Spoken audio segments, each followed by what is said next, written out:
Et ça, c'est plus dangereux que tout. Merci. Merci. Pas d'autres questions? Ok. Attends. Je vais répondre à celle-là pour ne pas oublier, parce que c'est des questions intéressantes. Et quand je vous entends parler, en fait, c'est une bonne partie de la Guinée qui parle à travers vous, parce que les Guinéens sont devenus sceptiques et cyniques. En général, on ne croit plus à rien. Je vais vous dire la différence. Quelqu'un va dire ici, on va développer la Guinée, on va faire ceci ou cela. Mais moi, j'ai déjà développé la Guinée. J'ai déjà fait des universités en Guinée. C'est différent. Lorsque moi j'ai dit je vais révolutionner l'éducation, est-ce que j'ai besoin de jurer? Je n'ai pas besoin de jurer. Deuxièmement, quand vous dites on peut tout acheter en Guinée, je vous mets au défi. Venez essayer d'acheter un diplôme à Kofi Annan. Même avec tout l'or du monde, vous n'arriverez pas. Vous n'arriverez jamais à acheter un diplôme à Kofi Annan. Parce que c'est la première chose sur laquelle j'ai insisté.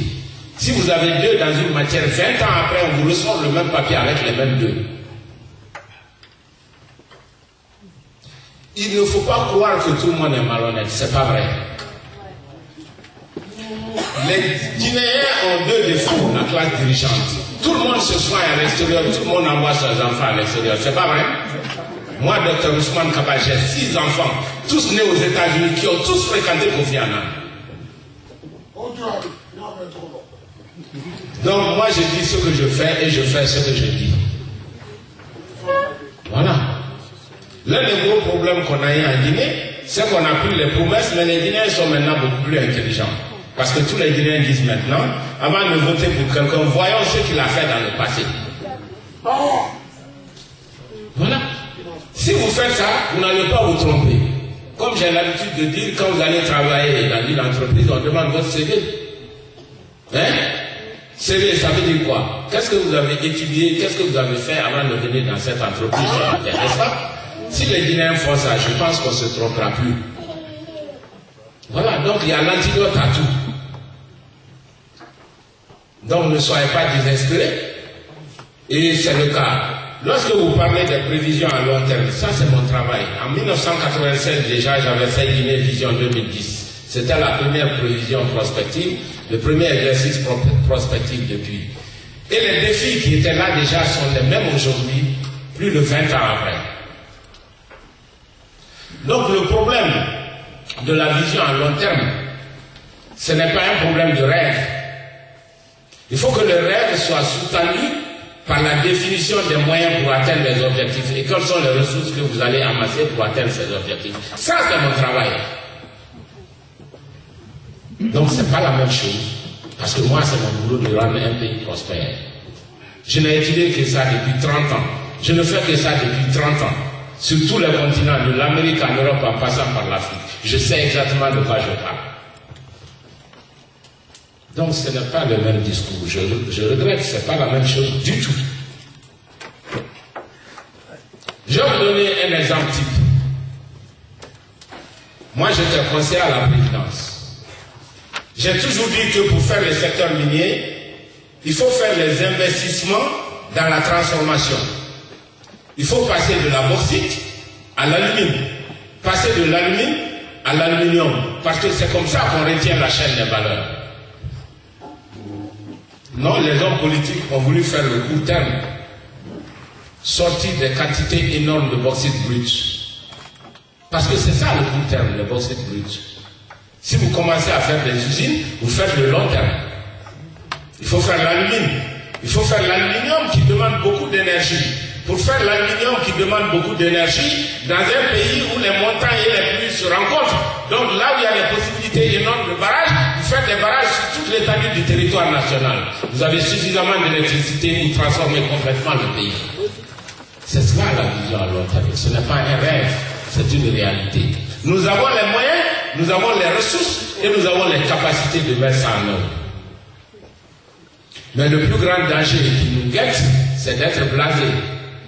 C'est de manquer d'enthousiasme, de penser que tout le monde est menteur. Tout le monde n'est pas menteur. Et il faut que les Guinéens retrouvent leur enthousiasme parce que vous n'avez pas d'autre pays malheureusement pour remplacer la Guinée.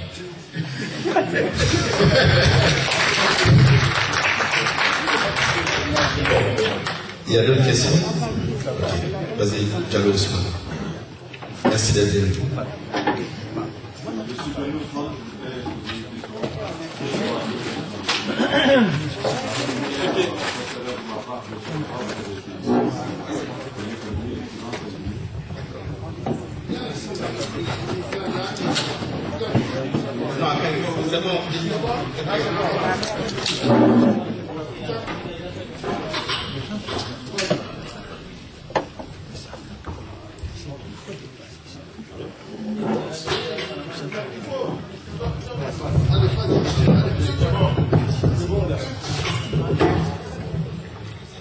Voilà, je disais que, M. Kaba, vous avez été ministre de l'économie et des finances de la Guinée à un moment. Et je pense aussi que vous avez été, vous avez fait partie du gouvernement de M. Alpha Condé en 2010. Et vous avez eu l'occasion de renouveler ou de refuser de continuer avec lui en 2015. Vous avez choisi l'option de continuer avec lui en 2015. Et je pense que vous avez eu assez de temps pour faire quand même quelque chose. Et je voudrais savoir qu'est-ce que vous avez pu faire pour lutter contre la corruption dont vous parliez tout à l'heure en Guinée. Ça, c'est la première question. Et la deuxième question, je constate depuis un moment qu'il y a l'opposition guinéenne qui manifeste pour que les résultats qui sont issus des résultats du vote du 4 février 2018 soient programmés, c'est-à-dire les vrais résultats. Sauf que, et pas que les résultats, mais aussi les tueries qui se font là-bas, qui se sont faites, parce qu'il faut rappeler qu'il y a actuellement 94 sans faire de ma part, je ne vous ai pas lu quelque part sur Internet, vous avez pris position, en tout cas par rapport à ces événements. Merci. Je crois que vous avez pas mal de rangs d'appréciation dans votre question. C'est vrai, j'ai été ministre des Finances mais pour 7 mois. En 1996, juste pour 7 mois. Et j'ai été expulsé encore une fois parce que je n'étais pas d'accord avec la manière dont les gens voulaient que je gère. C'est pourquoi j'ai quitté depuis 7 mois. Je n'ai fait que 7 mois. Et je n'ai rien géré en Guinée depuis 20 ans. Et j'ai construit Kofi Annan avant d'être ministre. Je reviens toujours sur ça parce que les gens me mélangent tout dans leur tête. J'ai fait l'université avant d'être ministre. Je n'ai été ministre que 7 mois. Et j'ai été expulsé pour sévérité dans la gestion.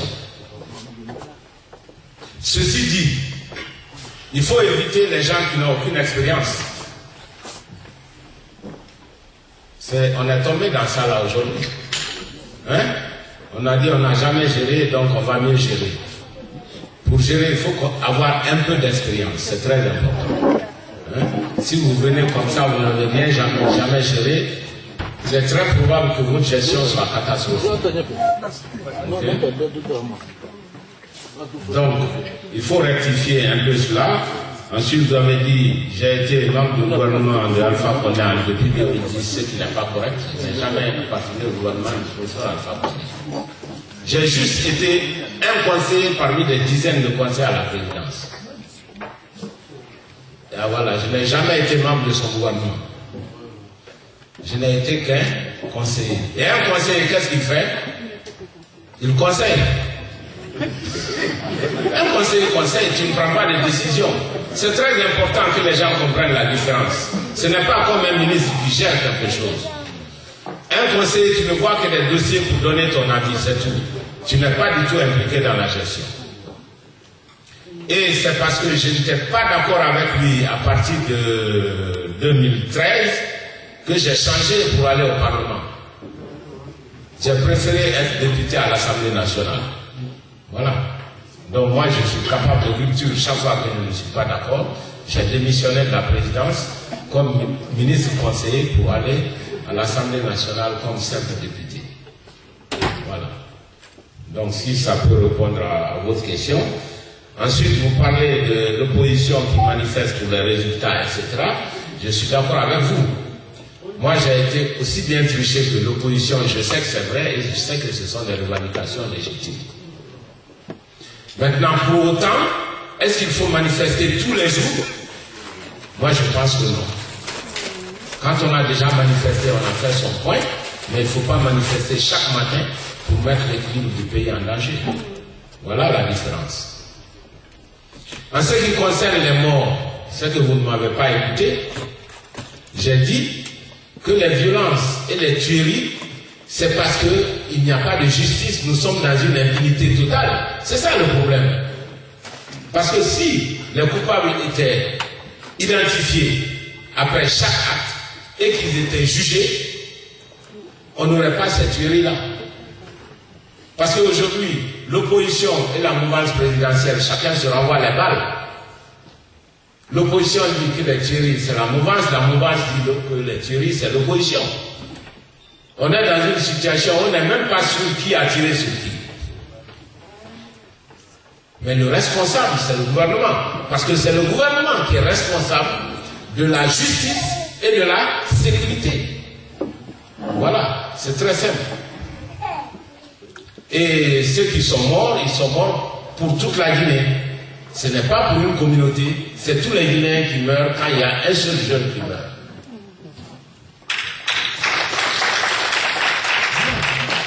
Il faut éviter de communautariser les problèmes. Ça n'a rien à voir. Si vous regardez les cercles de pouvoir, les communes qui se font là-bas, il y a toutes les ethnies qui sont représentées. Toutes les ethnies. Et alors?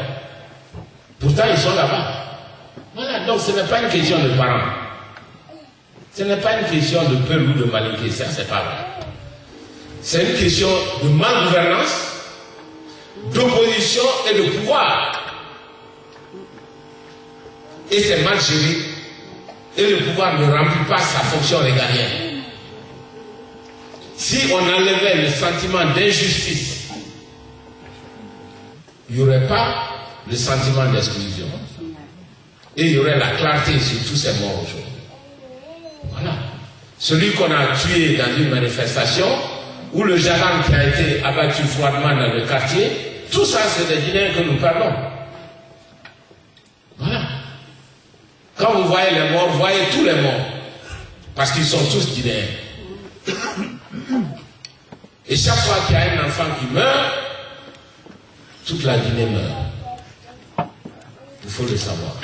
Ça, c'est très très important. Il faut qu'on ait ce sentiment national et qu'on ne se laisse pas manipuler par les hommes politiques qui ont intérêt à mettre les Guinéens dos à dos. C'est ça la réalité. Donc voilà ce que je peux dire là-dessus. Autant je soutiens les positions de l'opposition, puisque moi-même je suis victime au même titre qu'eux, autant je ne partage pas l'idée de marcher tous les jours. Parce que quand c'est exagéré, ça met en péril le message que l'on veut envoyer. Et ça met en péril la stabilité du pays. On n'a pas les résultats que l'on veut. Au contraire, c'est contre-productif. Voilà pourquoi je ne peux pas m'associer à ces grèves illimitées et à ces marches de tous les jours. Ceci dit, j'épouse leur point de vue. Ils ont raison parce qu'il y a eu de la tricherie, il y a eu de la fraude. Voilà. Bravo.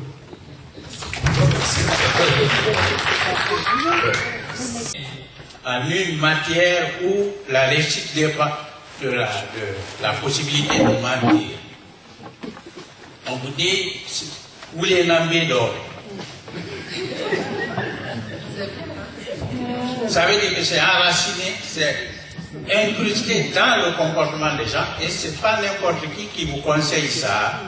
C'est les hommes de Dieu, les hommes de la vérité, les hommes des imams censés nous mettre sur les bonnes voies. Donc, quand Kaba nous dit, avec moi, on ne dira que la vérité, je le salue, je l'encourage et je voudrais vraiment dire qu'il inscrive ça dans son programme de gouvernement. C'est un contrat.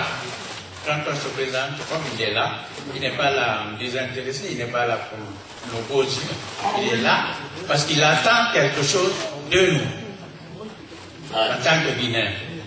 Donc je voudrais appuyer, j'aurais pu dire davantage, mais je me garde parce que le temps presse. Et le salut l'encourage. J'ai oublié de dire que je m'appelais Djibril Kassamba Kamara. Les anciens de Paris me connaissent. Merci. Merci. Donc, je prends deux autres questions, s'il vous plaît. Après, on va arrêter parce que l'heure est arrivée. Vous, allez-y. Monsieur Diobaté, oui, allez-y. On vous écoute. Allez prendre le micro. Allez-y. Bonjour Monsieur Kaba. Bonjour la communauté guinéenne ici présente dans la salle. Bonjour à tous aussi, les membres qui vous accompagnent. Je m'appelle Joseph Ndjungi, je suis Gabonais. Donc, je suis du Gabon. C'est vrai que je suis plus ou moins mal placé peut-être pour intervenir, mais dès lors que nous savons que la Guinée et le Gabon ont une histoire commune, rien que par l'histoire du feu Sékou Touré, qui avait ses parents qui avaient été exilés au Gabon, plus précisément dans une île gabonaise. Donc, on le veut ou pas, nous sommes tous africains, nous sommes liés tous par une histoire commune. Tout à l'heure, M. Kaba, vous avez dit que vous étiez contre les peuples qui manifestent les mouvements à répétition, parce que plus ou moins, ça ne permettait pas de décanter les situations qui perduraient, et ça bloquait l'économie du pays, ça n'arrangeait rien. À vous entendre parler, M. Kaba, sincèrement, j'ai été invité ici par un ami, M. Adama Fofana. Il y a 2 semaines de cela, j'ai suivi votre vidéo où vous étiez aux États-Unis en train de donner une conférence. Vraiment, sincèrement, je salue beaucoup votre efficacité. Vous êtes un très bon orateur. Votre projet de société, vraiment, si c'était à l'heure des élections, tout de suite, je vous aurais donné mon bulletin de vote. Merci. Mais malheureusement, ce n'est pas le cas. Et à vous entendre parler, je fais allusion au candidat que nous avons aussi soutenu, M. Jean Ping, que vous devez certainement bien connaître. Et étant gabonais, cet homme aussi avait un projet de société aussi brillant que le vôtre. Il avait dit que les Gabonais seront à l'abri de la peur, du besoin. Donc, école pour tous, travail pour tous, etc. Un projet de société vraiment fantastique. Ce monsieur a remporté les élections présidentielles avec plus de 69%. Mais comment voulez-vous, M. Kaba? C'est la question que je vous posais, parce que je vais rejoindre tout ce que vous dites tout à l'heure. Avec toute la bonne volonté du monde que ce monsieur a eu, avec toute la bonne volonté du monde que vous avez aussi, vous, mais sachant que l'Afrique a les mains liées, sachant que les pouvoirs en place, je fais allusion au pouvoir d'Alpha Condé par exemple, Papa Ségoé Lafa, c'est un pouvoir qui est soutenu par les puissances coloniales, nous savons comment ça fonctionne. Comment voulez-vous, vous, en tant que futur candidat à l'élection présidentielle, avec un projet de société aussi brillant, vous avez dit tout à l'heure que vous allez construire les hôpitaux dans toute la Guinée, les écoles dans toute la Guinée, il y aura du travail pour toute la jeunesse. En un mot, vous mettrez les Guinéens vraiment à l'abri du besoin. Et je dirais même du danger aussi. Comment feriez-vous, M. Kaba, avec un pays, un continent qui a les mains liées, sachant que même pour la simple Union européenne, aujourd'hui, autant pour moi, avec la simple Union africaine, qui regroupe les chefs d'État et les chefs de gouvernement africains, tout est dirigé par Bruxelles. C'est Bruxelles qui finance l'Union africaine. Votre question, s'il vous plaît. Votre question. Voilà, en fait, voilà, ma question c'était un peu celle-ci. Il disait qu'il était contre un peu les manifestations. Voilà. Donc nous, moi en tant que Gabonais, nous manifestons tous les jours, tous les samedis au Trocadéro, par exemple. Ça fait 2 ans que nous manifestons parce que nous réclamons la victoire. Nous avons voté notre candidat. On a mis notre bulletin de vote dans l'urne pour voter un candidat qui malheureusement, ça fait 2 ans aujourd'hui, il n'a jamais occupé la présidence de la République. Un peuple qui n'est pas armé, un peuple qui n'a pas les moyens d'aller au combat. Comment ce peuple peut-il faire si ce n'est qu'exprimer son mécontentement par le canal des manifestations collectives, comme par exemple les grèves, faire des mouvements soutenus comme nous le faisons pratiquement chaque semaine au Trocadéro? C'est un peu celle-là ma question. J'aurais voulu la pousser plus loin, bon, je vais m'arrêter par là parce que, voilà, merci. Il y a une troisième question. Et que c'est un mouvement, c'est un parti politique, ce n'est pas une affaire personnelle. Un individu seul ne peut absolument rien, quel que soit votre bonne volonté. Ce qui me permet déjà d'enjamber la question de M. Joseph du Gabon. Je suis d'accord avec vous. C'est très difficile et très frustrant. J'ai personnellement suivi l'aventure de M. Champing, que nous connaissons, qui a rendu beaucoup de services à l'Afrique entière, qui est un homme de grande valeur et qui est dans ce combat-là depuis longtemps. Seulement, je vais dire que